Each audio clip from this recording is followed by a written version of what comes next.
All right, ready to dive in. Today we're tackling the 888 rule, Oh, interesting. but we're going deeper than just, the basic concept. Yeah. We've got research, personal anecdotes. Hmm. I've even brought some healthy skepticism about how practical this is, in our always-on world where Right. work emails follow you to bed Yeah. and me time Mhm. often feels like a total myth. I hear that. So we'll see if this rule actually holds the key to a more balanced life. I love the skepticism. Right. It's healthy Yeah. to question these things. Yeah. And you're right, simply dividing our day into these, 3 equal 8-hour chunks Mm-hmm. might seem overly simplistic, like Right. too easy. Yeah. But what if I told you that? Okay. Baked into this seemingly rigid structure Okay. is actually a surprising amount of flexibility Mm. and real potential to unlock a more fulfilling life. Okay, I'm intrigued. Good.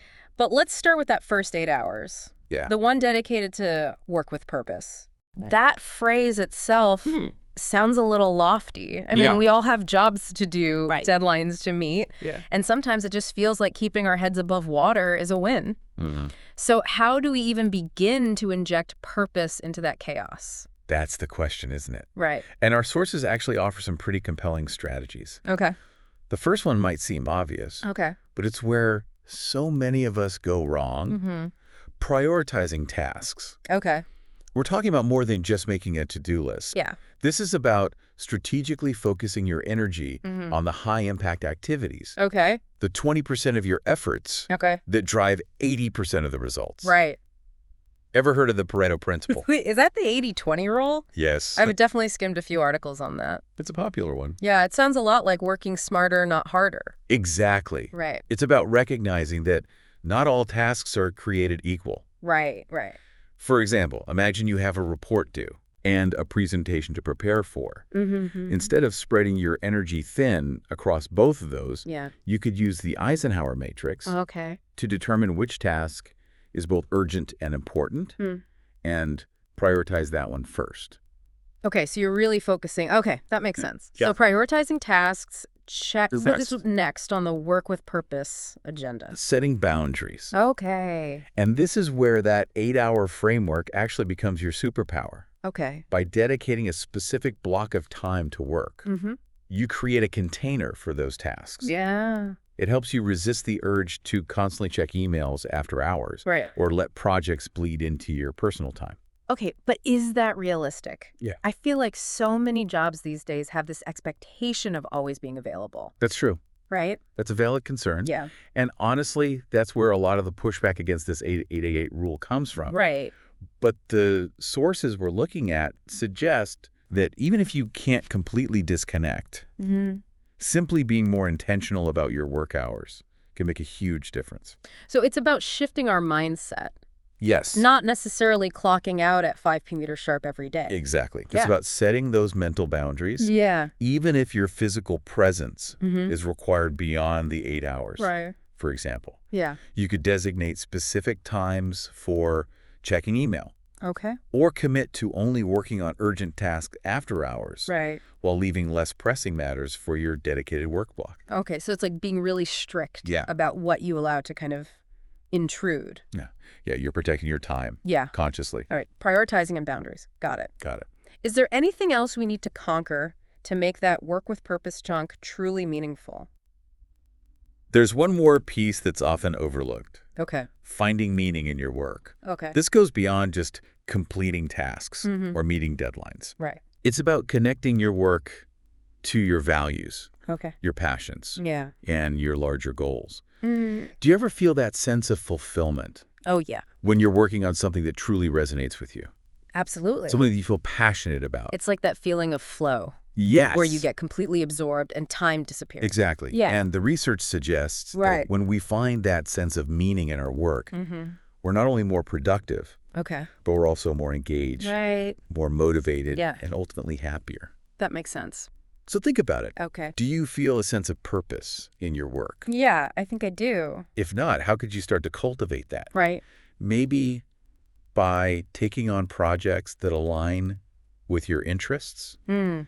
seeking out opportunities for growth and development, Yeah. or even simply reframing your current role Okay. to focus on the aspects that you find most fulfilling. I like that. Yeah. That's a good way to look at it. Yeah. Okay, so we've tackled work with purpose. We did it. Now I'm ready to delve into the part that honestly feels the most challenging in my own life. Okay. Rest. Let's unpack this rest and recharge segment. I mean, I'm ready to recharge right now. It's interesting you say that. Yeah. Because it's the area Mm-hmm. most people think they understand, Right. but the research reveals Okay. a lot of nuances that can really make or break Okay. your ability to feel truly rested. Mm-hmm. And it's not just about clocking in those 8 hours of sleep. Wait, are you saying there's more to rest than just sleep? I am. I thought that was the whole point. There's more. Tell me more.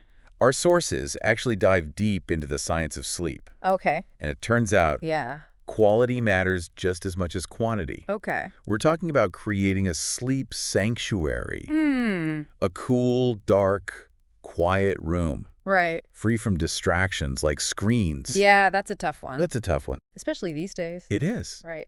It's about establishing a consistent bedtime routine Okay. that signals to your body it's time to wind down. You know, I've tried those sleep apps with the calming sounds and breathing exercises. Yeah. But I've always been a bit skeptical. Okay. Do those things actually make a difference? You might be surprised. Okay. Our brains crave routines. Hmm. Think about it. When you were a kid, Hmm. didn't that bedtime story or lullaby help you drift off? Yeah, I guess so. It's the same principle. Oh, okay. You're conditioning your mind Right. to associate certain activities Yeah. with sleep. Interesting. Yeah. Okay, that makes a lot of sense. Good. So it's not just about the number of hours. Right. It's about creating the right conditions The right conditions. for quality sleep. Exactly. But I have to ask, what if you're just not a good sleeper? Hmm. Are you doomed to miss out on this whole rest and recharge thing? Absolutely not. Okay, good. One of the most compelling things the research highlights Okay. is that even if you struggle with sleep, Mm-hmm. you can still reap the benefits of rest Okay. by incorporating strategic breaks Okay. and relaxation techniques throughout your day. Wait, hold on. Yeah. So I don't have to spend all 8 hours sleeping? Not necessarily. I can take a nap in the middle of the day You can and still call it rest.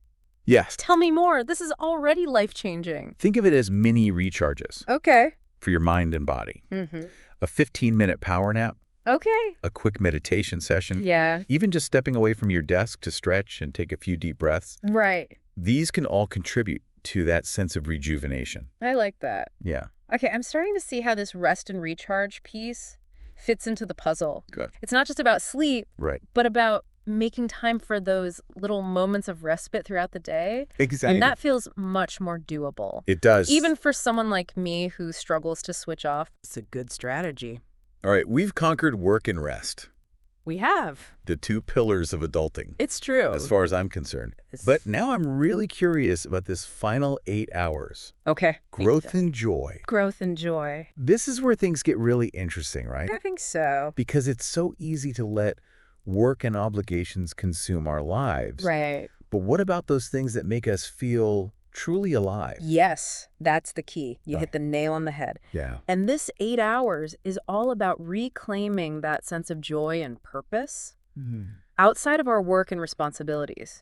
It's about investing in ourselves, Okay. nurturing our passions, Yeah. and creating a life that feels truly fulfilling. I love that. But let's be real. Okay. Carving out 8 hours for all of that feels like a luxury. Yeah.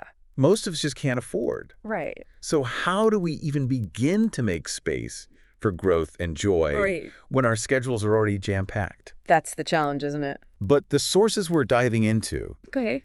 offer some really insightful perspectives on this. Okay. They argue that it's not about finding huge chunks of time, Okay. but rather about weaving these activities into the fabric of our daily lives. So it's more about those little pockets of time. Yes. Like instead of scrolling through social media on my commute, Yeah, I could listen to a podcast or read a book. exactly. Okay. Or maybe instead of binge watching TV after dinner, Right. you spend an hour working on a creative project Yeah. or connecting with loved ones. Okay, that's starting to feel a bit more manageable. Good. But break it down for me. Good. What exactly falls under this growth and joy umbrella? Sure. What are the key activities we should be focusing on? Our sources highlight 4 key areas: Okay. learning and growth, Mm-hmm. nurturing relationships, Okay. focusing on health, Mm-hmm. and embracing leisure. All right.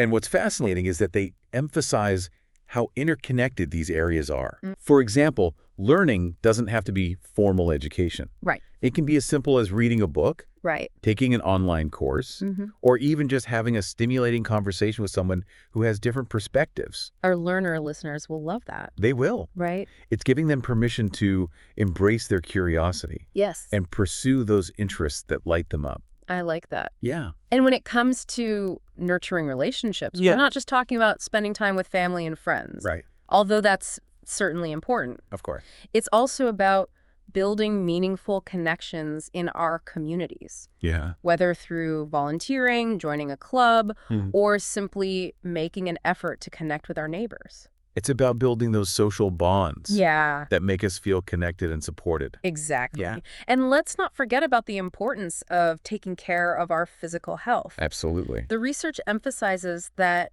exercise isn't just about looking good. Yeah. It's about feeling good. Yes. It's a powerful mood booster, It is. stress reliever, and it has incredible benefits for cognitive function and mental clarity. It does. So that's great for those learner listeners, too. It is. Keeps the brain sharp. Right. Yeah. Okay, so we've covered learning, relationships, and health. We have What about that last one, embracing leisure? embracing leisure. I have to admit that one always feels a bit guilty. Okay. Like, shouldn't I be doing something more productive with my time? That's the sneaky trap so many of us fall into. Right. But here's the thing. Okay. Leisure is not a luxury. Hmm. It's essential for our well-being. Okay. It's about giving ourselves permission to relax, have fun, Yeah. and engage in activities that bring us joy, Mm-hmm. whether it's reading a novel, Right. listening to music, playing games, or simply spending time in nature. Okay. These activities help us de-stress, Yeah. recharge, and come back to our other responsibilities with a renewed sense of energy and perspective. Wow, you're making me rethink my whole definition of productive. Yeah. Maybe taking that bubble bath or finally starting that knitting project Yes, isn't so frivolous after all. they're essential. Okay. It's about recognizing that those activities are just as important for our overall well-being Okay. as work and other responsibilities. Right, right. So what are some activities that bring you joy? Hmm. What are those things that make you feel truly alive? Yeah, good question. Those are the things you want to be making space for Yeah. in your growth and joy hours. All right, so I'm already starting to brainstorm my growth and joy list. I love it. But before we get carried away, Yep. let's take a step back Mm-hmm. and address the elephant in the room. Okay. Good. We've talked about these 3 8-hour chunks: work, rest, and personal time. Yes. But is this really feasible for the average person? Mhm. I mean, life is messy. It is. Schedules are unpredictable. Mhm. And frankly, those 8-hour blocks feel a little intimidating. They can. All right. You're right. It's not about achieving perfect balance every single day. Okay. And that's where the true genius of the 8-8-8 rule lies. Okay. It's adaptability. Wait, so you're saying it's not about rigid adherence to those 8-hour chunks. I am. We can actually tweak things to fit our own lives. You can. Tell me more. This is getting good. Our sources actually emphasize that flexibility is key Okay. to making this rule work in the real world. Right. It's a guideline, a framework, a starting point. Yeah. And the beauty is Yeah. that it can be customized Okay. to fit your individual needs and circumstances. Okay, now we're talking. Okay. This is starting to feel a lot less daunting. Great. But how do we actually go about adapting this rule to make it truly our own? That's where things get really interesting. Okay. And that's exactly what we'll be diving into next time. All right, I'm hooked. Can't wait to hear more about how we can make this 8-8-8 rule work for us, not against us. That's the goal. Right? yeah. Until next time, keep exploring, keep learning, and keep diving deep. I'll be here. Welcome back. Last time we really dug into the nitty-gritty of the 8-8-8 rule. Yeah. Those 3 8-hour chunks for work, rest, and personal time. Mm-hmm. But now I'm wondering, is there any science behind this? Yeah, that's a good question. Does breaking down our day like this actually lead to a more balanced and fulfilling life? Well, what's fascinating is that the research suggests Okay. it's not so much about those rigid 8-hour blocks themselves, but the underlying principle of intentional living. Okay. The 8-8-8 rule forces us to be mindful of how we spend our time Right. and to prioritize those activities that contribute to our overall well-being. So it's less about being a slave to the clock Yeah. and more about creating a framework for a more balanced life. Exactly. Okay. Think of it as a blueprint for aligning your actions with your values. Right. For example, Yeah. if you value spending quality time with your family, Mm-hmm. the 888 rule encourages you to block off dedicated time for that Okay. rather than letting it get squeezed out by work or other obligations. Right, you're making it a priority. You are. I can see how that would be powerful. That is. It's like giving yourself permission to prioritize those things that truly matter. Exactly. But what about the science behind the rest and recharge aspect? Yeah. I'm intrigued by this idea of quality sleep. You're in for a treat. Oh, The research on sleep is fascinating. all right. It turns out that our bodies crave regularity, Okay. and establishing a consistent sleep-wake cycle Mm-hmm. helps regulate our circadian rhythm, which influences everything Okay. from our hormone production Right. to our cognitive function. Okay, I'm with you on the consistency part. But what about those of us who struggle with insomnia Yeah, or have unpredictable schedules? Is Yeah. the 888 rule still relevant? absolutely. What's amazing about the research Okay. is that even if you can't always get a full 8 hours of sleep, Right. you can still improve your sleep quality Okay. by implementing some simple strategies. Okay. Like what? For example, Yeah. creating a relaxing bedtime routine, Mm-hmm. dimming the lights an hour before bed, Okay. or even just avoiding screen time right before you hit the pillow Right. can make a huge difference. You know, I've always been skeptical about those blue light blocking glasses, but maybe there's something to it. There's actually quite a bit of research to support it. Oh, really? Blue light from screens suppresses melatonin production, Okay. which is the hormone that helps regulate our sleep-wake cycle. Right. So even if you can't completely avoid screens at night, dimming the brightness Okay. or using a blue light filter Yeah. can help minimize the disruption to your sleep. Okay, I'm definitely going to have to try that. Give it a try. But shifting gears a bit, what about the argument that the 888 rule is just too rigid Okay. for today's fast-paced world? Right. I mean, work emails follow us everywhere. They do. Deadlines are constantly looming, and Yeah. it feels like there's never enough time to get everything done. It's a valid concern. Right. And honestly, that's where a lot of the resistance to the 888 rule stems from. Right. But what's often overlooked Mm-hmm. is that this rule isn't about creating a rigid, inflexible schedule. Okay. It's about providing a framework Okay. for making conscious choices about how we spend our time. So it's more about being intentional with our time, Yes. rather than letting it be dictated by external pressures. Precisely. Okay. And it's about recognizing that balance doesn't mean Right. achieving perfect equality in every area of our lives every single day. Okay, so some days are going to be off. Yes, some days work might demand more of our time, Right. while other days Yeah. we might need to prioritize rest or personal pursuits. Okay, that's reassuring to hear. It is. It takes the pressure off, Yeah. feeling like we have to stick to these arbitrary time blocks no matter what. Exactly. Right. The key is to view the 8888 rule as a guideline, a starting point, Yeah. and to be willing to adjust it to fit your individual needs and circumstances. I like that. Yeah. It's about finding what works for you, Exactly. not trying to fit yourself into some idealized mold. I agree. But let's get practical for a moment. Okay. For someone listening who's thinking, okay, this all sounds great, but how do I actually make this work in my crazy, chaotic life? Right. What advice would you give them? That's a fantastic question. I tried. And honestly, Right. the most important thing is to start small. Okay. Don't try to overhaul your entire life overnight. Right. Instead, pick one area where you want to create more balance Okay. and focus on making gradual changes. So maybe someone who's constantly burning the midnight oil Yeah. could start by setting a firm cutoff time for work each evening. Yeah. Okay. Or someone who feels like they never have time for themselves Right. could block off just 30 minutes each day for something they enjoy, whether it's reading, taking a walk, Yeah. or simply sitting in silence and enjoying a cup of tea. Those are great examples. What you try? It's about making those small but consistent changes Yes. that eventually add up to big shifts in our overall well-being. Absolutely. Right. And another key piece of advice Okay. is to be patient with yourself. It takes time to break old habits and establish new ones. Yeah, that's true. Don't get discouraged if you slip up. Right. or if things don't go perfectly right away. Just keep coming back to the principles of the 888 rule Right. and adjust as needed. It's like that saying, progress, not perfection. Exactly. Fine. And remember, Yeah. this is a journey, not a destination. There will be ups and downs, Yeah. challenges and triumphs, Right. but by embracing the principles of intentional living, we can create a life that feels both fulfilling and sustainable. Okay. I'm feeling inspired. Good.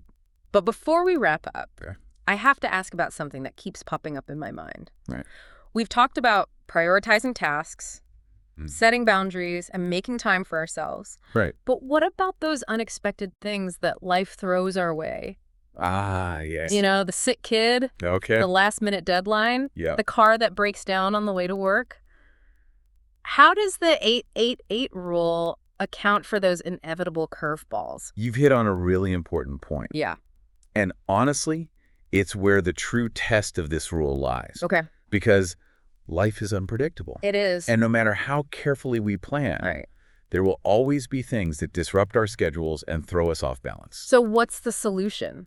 Do we just throw our hands up and say, well, so much for the 888 rule? Not at all. Okay. The key is to embrace flexibility Mm-hmm. and to view the 888 rule as a guiding principle Right. rather than a rigid set of rules. So it's about adapting and adjusting as needed. Exactly. Okay. For example, Yeah. if you have a sick child who needs extra care, Right.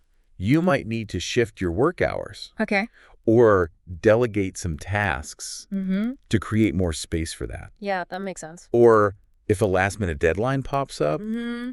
you might need to cut back on your personal time for a day or two Right. to meet that obligation. So it's about finding that balance, It is. even when things are chaotic. Precisely. Okay. And it's about recognizing that sometimes sacrifices need to be made. Yeah. But even in those moments of chaos, Mm-hmm. we can still strive to honor the principles of the 888 rule Okay. by being mindful of how we spend our time Right. and by making choices that align with our values. So it's about making the most of the time we have, Yeah. even when it feels like we have no time at all. Exactly. I And it's see. about remembering Yeah.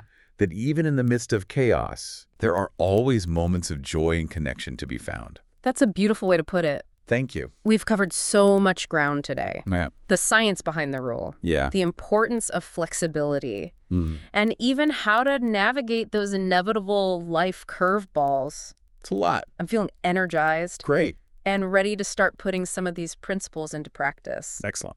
But before we get ahead of ourselves, Okay. we have one more segment to go. That's right. Okay? Next time, we'll delve into the practicalities of implementing the 888 rule, Okay. including tips for time management, Hmm. boundary setting, Okay. and creating a schedule that truly supports your best life. Okay, good stuff. Stay tuned. I can't wait. Until next time, keep exploring, keep learning, and keep diving deep. I'll be here. Welcome back to the deep dive. So far, we've really broken down the 888 rule, Yeah. the concept, the science, even how to deal with life's little or big surprises. Mm-hmm. But now let's get down to brass tacks. How do we actually implement this? Yeah. It's one thing to understand the theory, Right. but turning it into a lived reality feels like a whole other challenge. Absolutely. It's like having all the ingredients Yeah. for a delicious meal, Okay, but needing that recipe to bring it all together. right. And that's exactly what we're going to explore now. Okay. The practical steps for weaving the 888 rule Mm-hmm. into your everyday life. Okay, I'm all ears. All right. Where do we even begin? One of the most powerful tools you have at your disposal Okay. is, believe it or not, your calendar. Okay.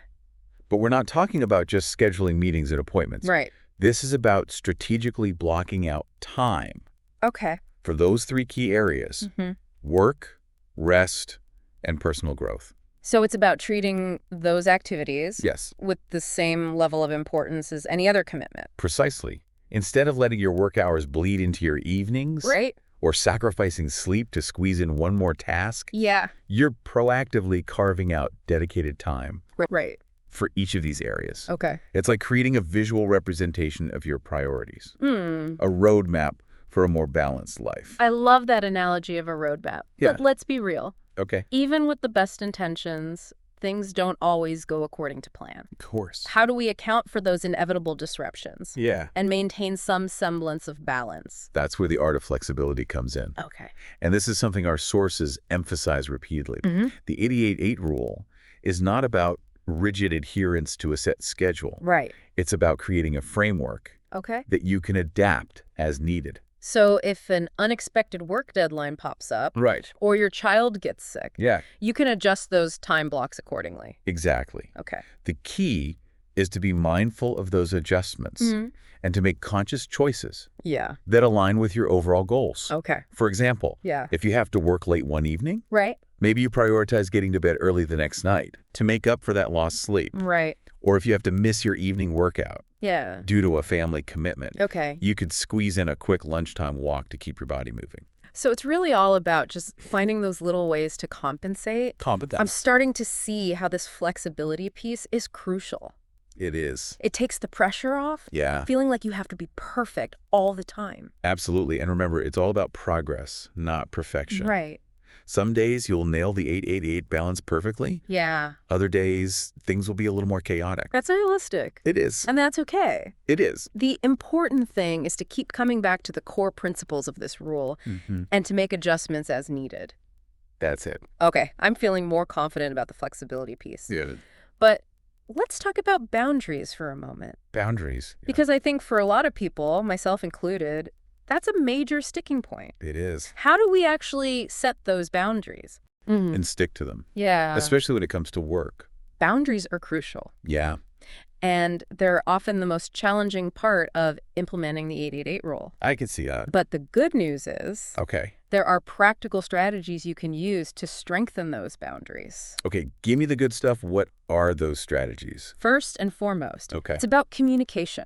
Okay. Let your colleagues, clients, even your family know about your commitment to the 8-8-8 rule and what that means in terms of your availability. Yeah. Set clear expectations about when you'll be working and when you'll be offline. So it's about being upfront about your boundaries Yes, and not feeling guilty about protecting your time. exactly. It's about respecting your own needs and priorities. Okay. And you might be surprised by how supportive people are when you're clear about your boundaries. That's a good point. Yeah. I think we often assume that people will push back Yeah. or be judgmental. Right. But maybe that's just our own insecurities talking. Could be. And another powerful strategy for setting boundaries Yes. is to create physical and mental separation Separation, yes. between your work and personal life. Exactly. What do you mean by that? It could be as simple as having a dedicated workspace Okay. that you only use for work, Okay. or as profound as creating a ritual to mark the transition from work mode to personal mode. Okay, I like that. Yeah. So maybe something like closing your laptop and putting it away at the end of your workday, Yes. or taking a walk to clear your head Right. before you transition into family time. Exactly. These rituals, however small, Yeah. help to create a mental shift Okay. and reinforce those boundaries between your different roles. I'm definitely going to try that. Give it a try. I think having those clear distinctions will make it easier to switch off and actually enjoy my personal time. I agree. Okay, so we've covered time blocking, Yeah. flexibility, and boundaries. But is there anything else we need to master? There is one more piece Okay. that's often overlooked, Okay. and it's arguably the most important. Self-reflection. Okay. The 8-8-8 rule is not a one-size-fits-all solution. Right.